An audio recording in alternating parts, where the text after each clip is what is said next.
All of these videos will fall into two parts. In the first part, I deal directly with the source and extract the arguments within. And if I get this part right, then we'll end up with a nice logical reconstruction of the author's actual position. But if I do this part wrong, then we'll be left with a straw man, that is to say, an argument which the author never actually intended. Then in the second part of the video, I'll analyse the argument. If I do this part right, then we'll have a fair assessment of the merits of the argument. And if I do this part wrong, then you'll just be given a load of pedantry or mumbo-jumbo, or possibly both. Part 1. The opinion piece we're looking at today is titled, "The Living Wage is a Powerful Weapon Against Poverty. More Must Pay It." And it was written by Paul Butler and published in The Guardian on November the 5th, 2018. Unfortunately, you can't always take a piece's title as the author's conclusion. In this case, in the title, we've got the striking claim that more must pay the living wage. More must pay the living wage. But nowhere in the piece does Paul Butler actually suggest that anybody must do anything. In fact, if we Control F and type in the word must, we'll see that it appears here in the title and nowhere else. No, more often than not, Paul Butler suggests that employers in particular, should pay their employees a living wage. And sometimes he actually says even less. He just says that he would like to see Newcastle Football Club follow the example. He'd just like to see people do it. No, they don't have to, he'd just like to see it. But anyhow, I think the main thrust is that employers ought to pay people the real living wage as defined by the Living Wage Foundation. So why does he think they ought to? Well, there are two prongs to the argument here. Firstly, he says that poverty is bad, and that's what this first paragraph is about. He says that poverty is a daily scramble, it corrodes those in its traps, it decays hope, it cripples, it humiliates. It's bad, basically. And I think he argues that because it's bad, employers have responsibility to reduce it. And then the linchpin here is that paying employees a minimum of £9 an hour would reduce poverty. You see here he says this, that is paying £9 an hour, is a way in which every employer can play its part in ending poverty. And this assertion is repeated throughout the article.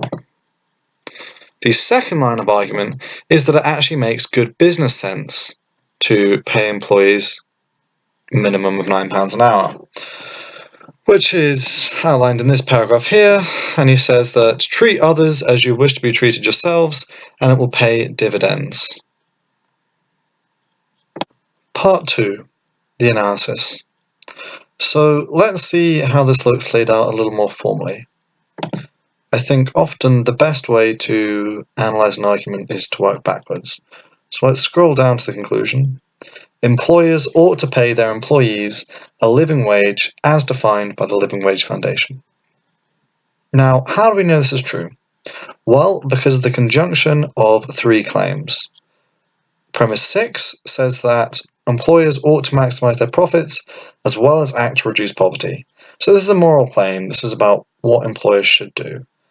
Okay, and what does that moral claim bind them to practically? Well, if they ought to maximize their profits, then they ought to pay their employees a minimum of £9 an hour, because doing so would increase their profits. And if they ought to reduce poverty, then they ought to pay their employees a living wage, because doing so would significantly reduce poverty. Okay, how do we know that doing so would significantly reduce poverty? Well, because of the conjunction of two further claims.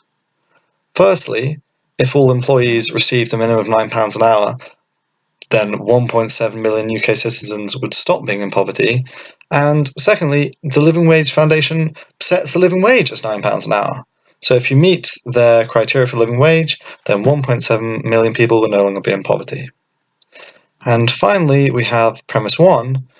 People earning middle or higher incomes do not grasp the significance of an increase in minimum wage. I want to quickly get premise 1 out of the way because I don't think it's a very good premise and I don't think it's very important. So why does Butler believe that people earning middle or high incomes don't grasp the significance? Well, the answer lies in this paragraph here, and the claim is basically that for people with higher incomes, a tighter budget means small inconvenience, whereas for people on lower incomes, a tighter budget means a significant difference. But this doesn't really explain why there would be some cognitive impossibility or cognitive difficulty in understanding this difference. And interestingly, Paul Butler identifies as being part of the very group he says don't grasp the significance in the same paragraph in which he explains what the significance is. So either he's right that he is part of a group which doesn't understand the significance and the rest of the article's not very good because it hasn't really grasped the significance, or he's being overly modest here and putting himself down. And I think the more charitable approach is to say that he's being overly modest, which means that this claim isn't true. So we'll dismiss that, and you can see it has no effect on the conclusion because really it's irrelevant to the argument. Premise 2 is a simple report of what the Living Wage Foundation has said. It's justified by a link to their website. It's perfectly legitimate, there's nothing wrong with it. Premise 3 is a little more difficult. Why would an increase in minimum wage bring 1.7 million people out of poverty? Well, Butler doesn't exactly explain this, but he definitely asserts that 1.7 million UK citizens are both working full-time and are impoverished households. Now, the idea seems to be that given that they are working full-time, unemployment can't be the cause of their poverty, right? They're employed. And he seems to argue that it follows from this that if the cause of poverty isn't unemployment, then it must be to do with your employment. And what can the problem with employment be but that you're paid at too low a rate? So it follows that 1.7 million UK citizens are being employed at too low a rate, and therefore if we pay them a higher rate, then we'll bring them out of their poverty. Now, to be honest, I don't think this first claim is particularly well substantiated. Butler gives a link to the Joseph Rowntree Foundation, which claims that the total number of workers in poverty has gone up over the last 20 years from 2.3 million workers in 1996 to 3.7 million workers in 2016. And that of these 3.7 million workers in poverty, 1.7 million are full-time employees, 1.1 million are part-time employees, and 0.9 million are self-employed workers. This raises two questions. What exactly do they mean by poverty, and where does the data come from? And it turns out that they define any household with an equivalized income less than 60% of the current median as an impoverished household relatively, and they have an absolute measure, which is that the household income is 60% or below that of the 2010 median income for a household. Where does the data come from? It comes from the Family Resources Survey, analysed by the Department for Work and Pensions. Now, I'm slightly concerned about this article, so let me show you it.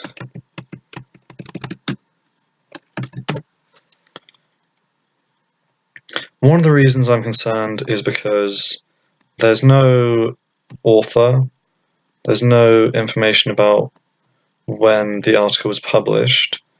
There's just a vague link to a source that doesn't really explain how the data was analysed or used, and most worryingly, there's a discrepancy between the graph here and the claims here. Here it says that 1.7 million are full-time employees in 2015/16. So here we have 2015/16, here we have full-time employed and full-time self-employed. Well, if you add 1.43 to 0.57, you get 2. You don't get 1.7. So there seems to be some issue here. And more worryingly, I think it's an equivocation on Butler's behalf to equate poverty as he defines it, which, I quote, is a daily scramble that decays hope, cripples all those that it encounters, and forces its victims to spend each day trapped in fear and humiliation, with the way that the JRF defines it, which is simply to be in a household with an income less than 6% of the median. I mean, it seems that a person could live in a household earning less than 6% of the median and not be even metaphorically crippled. This, of course, depends on what the median is, the available social services, the needs of the individual, how charitable friends and family are, their own resourcefulness, and so on. I think these are factors that are likely to lead to the sort of poverty that he's describing, and that aren't entailed merely by being in a household with less than 60% of the UK median.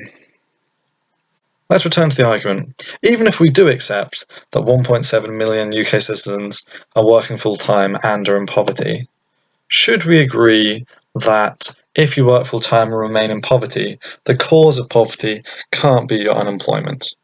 I mean, why couldn't it be? Let's take a look at an infographic published in the report which the JRF uses to get their data, which the author uses in his article. In this report, the process of equivalization is explained, and basically the idea is that they weight your income dependent on how many people you live with. So maybe you're getting 300, maybe your household is getting £300, but that you're actually more likely to be in poverty because in your household you have 2 kids, whereas your neighbour, whose household is also getting £300, lives on their own. And it's easy to see here how unemployment could be the cause of your poverty. If this is the only guy working and all these people are unemployed, he might be impoverished, even though he's got a full-time job, and paying him £1, £13 more an hour might not bring him out of poverty. That might not be his problem.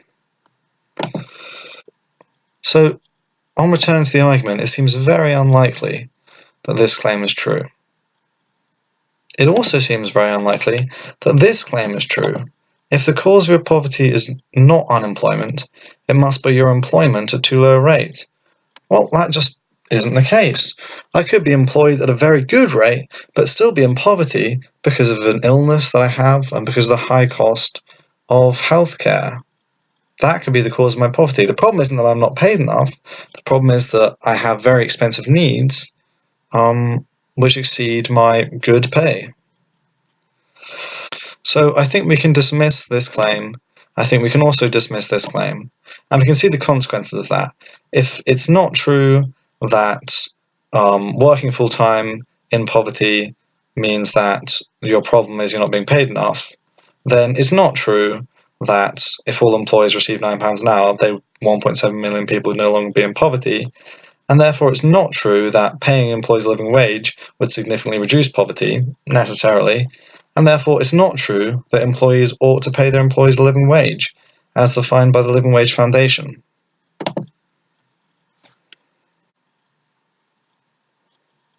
So the argument doesn't prove the conclusion, and we know this without even looking at premise 5, which claims that a living wage would actually be financially beneficial for the employer. If we did decide to look at this argument, I think we would find a number of problems with it, which have been detailed on the website. If you're interested, you can go and look at that. It's quite a complex proof, but it's almost intuitively wrong anyway. Let's minimize that. And thankfully, we also don't need to bother looking at premise 6, which is the most political claim, and which I think is implicit throughout the whole article, which is that employers ought to maximize their profits as well as act to reduce poverty. Well, I hope you've enjoyed my analysis of the article. If you think I've made any mistakes in my reasoning, or that I've misrepresented what Paul Butler was actually trying to say, then tell me why I'm wrong, let me know. Also, if there are any other articles or arguments or videos that you'd like me to analyse, then please leave a comment suggesting them. And finally, if you want to have a closer look at the article or at my analysis, then both the links are in the description. Thanks for watching.